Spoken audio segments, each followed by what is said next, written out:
예, 총선 투표가 시작된 지 이제 3시간을 넘겼습니다. 자, 투표율이 60%를 넘길 수도 있다. 이런 관측도 나왔는데요.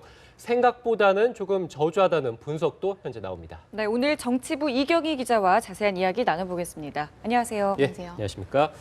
자, 이제 투표가 시작된 지 9시가 좀 넘었으니까 한 3시간 정도 지난 것 같은데요. 자, 지금 투표율 추이는 어떻습니까?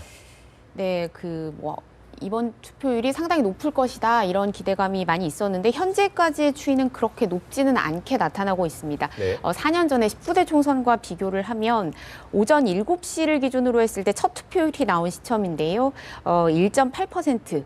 19대 총선 때 2.3%였으니까 0.5%포인트 정도 낮은 걸로 집계가 됐고 아직 9시 투표율이 최종 투표율이 나오진 않았는데 지금 7.1% 정도로 현재 투표율이 집계가 되고 있죠. 네. 그런데 19대 총선 때는 8.9%였습니다. 그러니까 이때 비교하면 뭐 1.67% 정도가 지금 낮게 나타나고 있는데 보통 그 투표율 상승세가 좀 두드러지는 시간대가 오전 7시에서 9시 사이거든요. 그러니까 투표를 할 적극 투표층은 일찌감치 가서 투표를 하기 때문에 이 시간대 투표율이 상당히 많이 올라가는데 이 상승 폭도 19대 총선에 비해서는 지금 좀 낮게 나타나고 있어서 투표율이 전반적으로 낮게 나타나지 않겠느냐 이런 관측이 나오고 있습니다.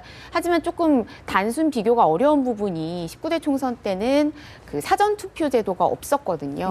그렇기 때문에 그날 하루 모든 투표가 이루어졌었고 이번에 같은 경우는 지난 이틀의 투표율이 아직 반영이 안 됐습니다. 이게 오후가 되면 이제 반영이 될 텐데 오후 투표율을 봐야 정확한 좀 비교와 추이를 좀 예측을 할 수 있을 것으로 보입니다. 네, 그럼 생각보다 지금 저조한 오전 투표율의 영향을 사전 투표에서도 좀 찾을 수 있을 것 같고 날씨의 영향에서도 좀 볼 수 있겠죠. 네, 일단 날씨가 사실 투표율에 특히 맑은 날씨보다는 좀 궂은 날씨가 투표율에 영향을 많이 미쳐왔거든요. 근데 오늘도 오전에 지역에 따라 조금 다르겠습니다만은 서울도 비가 꽤 제법 왔습니다. 그렇다 보니까 좀 투표를 미루는 오후 되면 좀 갠다고 하니까 투표를 미루는 사람들도 있을 것으로 보이고요. 하기 때문에 이제 투표율이 영향이 좀 있을 것 같은데 다만 날씨가 굳으면 투표율이 뭐 보수층 투표율이 뭐 0.9%포인트씩 떨어진다 뭐 이런 속설도 있는데 그렇게만 볼 수는 없는 것이 젊은 층, 특히 부동층을 중심으로 투표장에 안 나가는 경우들도 생길 수가 있거든요. 날씨가 괜찮았으면 나갈 사람들도 굳은 날씨에 좀 귀찮다 이렇게 안 나갈 수도 있기 때문에 반드시 뭐 여야 어디에 유리하다 이렇게 날씨로만은 단순히 판단할 수는 없을 것 같고요. 특히 사전 투표가 이번에 처음 도입됐기 때문에 이 투표율이 반영돼야 아까도 말씀드렸지만 정확한 좀 추이를 예측할 수 있을 것 같습니다. 지금 나타나는 모습들로 보면 광주 전남이 사전 투표율이 가장 높았잖아요. 크게 거의 배 가까이 높은 정도로 나타났는데 지금 이 지역 투표율이 평균 수준 정도로 나타나고 있거든요. 과거에 매번 그 총선 당일날마다 뭐 가장 높은 투표율을 보였던 지역들인데 이렇게 되면 사실 분산 효과가 있는 것 아니냐. 사전 투표 여파로 지금 투표율이 좀 저조하게 나타나고 있는 것 아니냐. 이런 해석이 나오고 있습니다. 네. 예, 뭐 조금 전에도 말씀해 주셨습니다만 사전 투표율이 이제 오후에 반영이 된다고 말씀해 주셨죠. 자, 그런데 이번 사전 투표율이 역대 최고입니다. 12.19%인데 자, 과연 최종 투표율에 어떻게 좀 영향을 좀 미칠까요? 네, 지난 지방선거 때 이제 사전투표가 전국 단위 투표로는 처음 도입됐는데 이때보다 0.7%포인트 정도 사전투표율이 높았거든요. 지방선거 투표율이 한 56%를 조금 넘겼으니까 이 추세를 반영하면 총선 투표율은 한 58%, 뭐 많으면 60%를 돌파할 수 있지 않겠느냐 이런 관측이 나왔었는데 또 투표율을 높일 수 있다고 또 예측이 됐던 부분 중에 하나가 적극 투표층, 그러니까 선관위에서 직전에 조사한 경우에도 투표를 반드시 하겠다는 층이 한 70% 정도로 지난 총선 때보다 대거 늘어났거든요. 10%포인트 가까이. 그렇기 때문에 그걸 반영하면 한 60%대 투표율을 기대할 수 있지 않겠느냐 했는데 지금 아직까지 좀 예측이 어려운 상황이고요.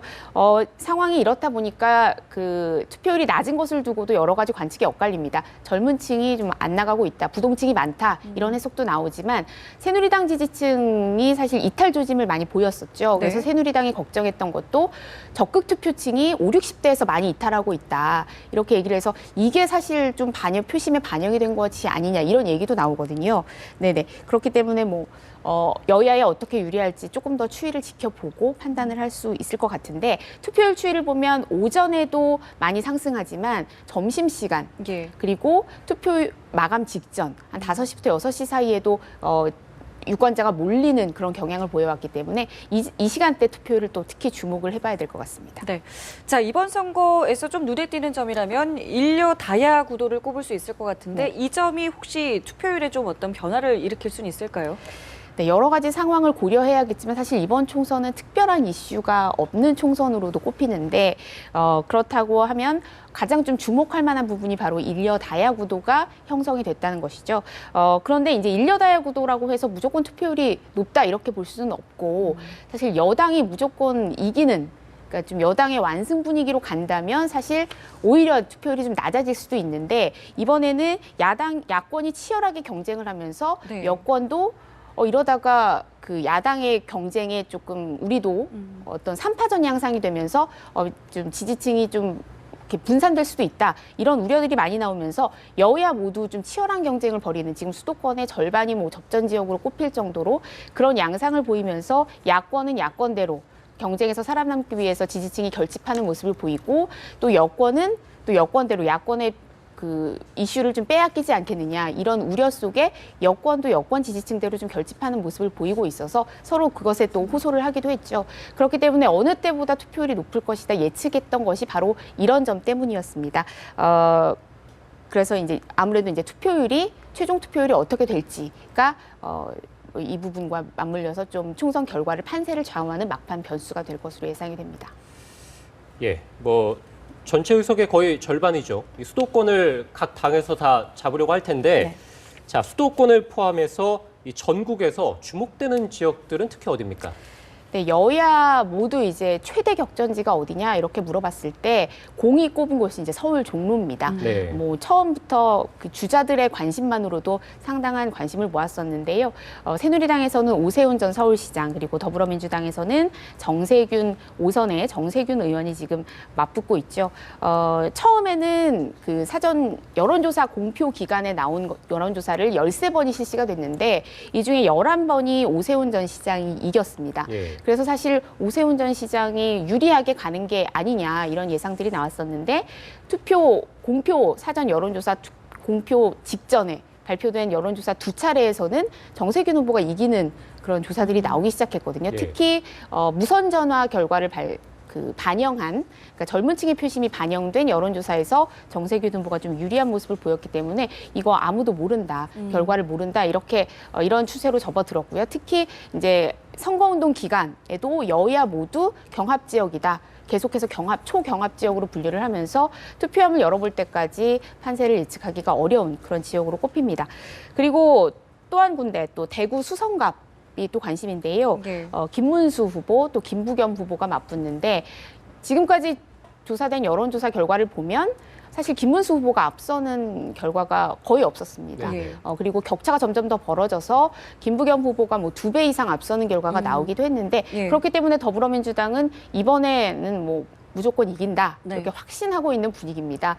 하지만 대구잖아요. 네. 대구가 이제 선거일로 다가갈수록 지지층이 확실히 결집하는 그런 모습들을 많이 보여왔기 때문에 김문수 후보 캠프에서는 많이 따라잡았고 박빙으로 접어들었다 이렇게 얘기를 하고 있거든요. 그리고 보통 한 5%포인트 여당이 지고 있다 대구에서 네. 하면 이기는 걸로 본다 이렇게 얘기를 하기 때문에 이 지역도 오늘 뚜껑을 열어봐야 좀 알 수 있을 지역일 것 같습니다. 지금 대구를 말씀해 주셔서 그렇지만 사실 여야 텃밭에도 이번에 참 관심이 많이 쏠리는 게 그야말로 이제 적진의 텃밭에 네. 깃발을 꽂을 후보들이 몇 명 있다 이런 네. 얘기가 나오고 있거든요. 어느 지역이 있죠? 네, 일단 대구에서 또 한 군데를 보자면 북구 을에서 무소속 후보가 선전하는 지역이 있습니다. 특히 이 무소속 후보가 더불어민주당을 탈당한 홍일학 의원이거든요. 공천에 갈등 속에 탈당을 했는데 양명모 후보를 상당히 앞서는 것으로 계속해서 이제 앞서는 추이가 계속해서 나오고 있습니다. 이 네. 지역도 더불어민주당에서는 우세를 점치고 있는 그런 지역인데요. 아무래도 이제 야권 후보, 대구가 무소속 열풍이 불면서 이게 야권 후보에게도 좀 여파를 미쳤다 이렇게 분석이 됩니다. 그리고 또 한 군데 반대로 이제 여권 후보가 야당 텃밭에서 선전하고 있는 곳. 전북 전주 을인데요. 네. 여기 이제 새누리당 정운천 후보가 3번째 표심을 두드리고 있는데 정운천 후보가 더불어민주당 최영재 후보 그리고 국민의당 장세환 후보와 3파전을 팽팽하게 벌이고 있습니다. 새누리당은 이번에 이곳에 전북에 새누리당 깃발을 꽂을 가능성이 어느 때보다 높다고 보고 경합 열세에서 경합 우세로 접어들었다 이런 판세 분석도 내놨었거든요. 그래서 이 지역도 어느 때보다 관심이 집중되는 지역이고요. 또 한 군데 있죠. 순천에 이정현 의원이 사실 재보선에서 당선이 됐기 때문에 뭐 0.5선이다 이 지역에서는 이런 얘기가 있어서 이번에 당선이 돼야 진짜 호남 표심을 얻었다 이렇게 얘기할 수 있다는 얘기가 나오는데요. 그래서 이정현 후보가 근데 쉽지 않은 싸움을 하고 있습니다. 네. 야당 후보가 상당히 강세를 보이고 있어서 과연 여기서 재선에 성공할지 이 지역 재선에 성공할지 또 초미의 관심사고 반대로 부산에서 낙동강 벨트라고 하죠. 부산에서 여권에 강하게 도전을 하는 야권 후보가 있습니다. 더불어민주당 부산 북강서갑의 전재수 후보인데요. 이 후보도 이 지역에서만 지금 뭐 구청장 선거까지 4번째 선거를 나가서 지역에서는 상당히 인지도가 있는 후보고 현역 박민식 의원과 엎치락뒤치락 지금 팽팽한 접전을 벌이고 있습니다. 이 지역 관건이 될 것 같습니다. 이번 선거에. 예, 뭐 박근혜 대통령이 어제 이 국무회의를 통해서 투표를 권장을 했는데, 자 이제 집권 하반기입니다. 네. 자 아무래도 이번 총선 결과가 앞으로 향후 국정 운영에도 영향을 좀 미칠 수밖에 없겠죠. 예, 박근혜 대통령이 어제 뭐 투표 반드시 뭐 참여해달라 네네. 이렇게 얘기를 하면서 뭐 밤에 19대 국회에서 뭐 여러 가지 도와주지 않아서 밤잠을 뭐 못 잘 정도로 힘들었다 네. 이렇게 얘기를 했는데 아무래도 이제 막판 뭐 지금껏 국무회의에서 뭐 심판해달라, 뭐 야당을 심판해달라, 국회를 심판해달라 이 정도의 강도 높은 수위의 발언을 하지는 않았지만 어쨌든 그 대구 지역, 특히 대구 지역을 중심으로 텃밭 표심을 자극할 수 있는 어떤 감정적인 발언을 했기 때문에 지지층 결집하는 효과는 확실히 있을 것이다라고 보는 게 전문가들의 얘기인데요. 반대로 이렇게 반대로 해석을 해보면 어떤 국정 실정, 경제난의 책임을 국회로 좀 떠넘기는 예, 야당, 특히 야당에게 전가하는 그런 모습을 보이면서 야당 지지층이 오히려 결집할 수도 있다 이런 얘기도 나오거든요. 그래서 표심에 미칠 영향은 역시 결과를 봐야 확인할 수가 있을 것 같은데 아무래도 박근혜 대통령 입장에서는 새누리당이 과반 의석을 달성을 해야 국정 하반기에 여러 가지 개혁 입법이라던가 이런 것들에 있어서 탄력을 좀 받을 수가 있기 때문에 과반 의석이 사실 절실하고 더 나아가서는 압승을 기대하는 압승을 해야 레임덕 좀 조기 레임덕을 차단할 수 있고 동력을 받아서 계속해서 국정 운영을 해나갈 수 있기 때문에 그런 뭐 그 압승을 기대하는 그런 그런 분위기가 사실 많습니다. 그리고 필요하기도 하고요. 예. 네. 자, 뭐 결과를 지켜봐야 되는 부분 중에 또 하나가 여야 지도부, 특히 대권 주자들도 이제 오늘 선거 결과에 따라서 운명이 갈린다라고도 네. 볼 수 있을 것 같은데 어떻게 좀 예측을 해볼 수 있을까요?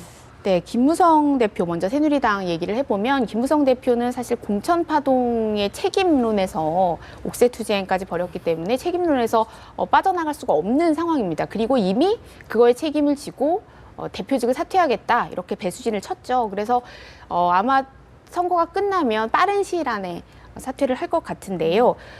사퇴로 끝나는 것이 아니라 이제 이 결과가 김무성 대표의 앞날에 또 영향을 네. 많이 미칩니다. 예를 들어서 과반을 달성하지 못할 경우, 물론 이제 김무성 대표가 사퇴의 그 명분으로 내건 것은 공천파동, 당 내분을 막지 못한 것에 대한 책임이지만 과반 의석을 달성하지 못하고 물러난다면 사실 총선 패배의 책임까지 고스란히 김무성 대표가 떠안고 갈 수밖에 없는 상황이기 때문에 김무성 대표 입장에서는 과반 의석 달성이 상당히 중요한 앞으로 대권 주자로서의 가도에도 상당히 중요한 영향을 미칠 수밖에 없는 부분이고 문재인 전 대표, 더불어민주당 문재인 전 대표 역시도 마찬가지입니다. 지금 국민의당이 광주, 호남에서 상당히 선전하고 있는데 문재인 대표가 대표직에서 물러나긴 했지만 총선을 지든 이기든 뭐 공도 함께 누릴 것이고 예. 과도 함께 책임을 질 수밖에 없는 상황이거든요. 그렇기 때문에 굳이 안 가도 되는 광주에 2번이나 찾아가서 읍소하고 반성하겠다 뭐 이렇게 절까지 한 거고요.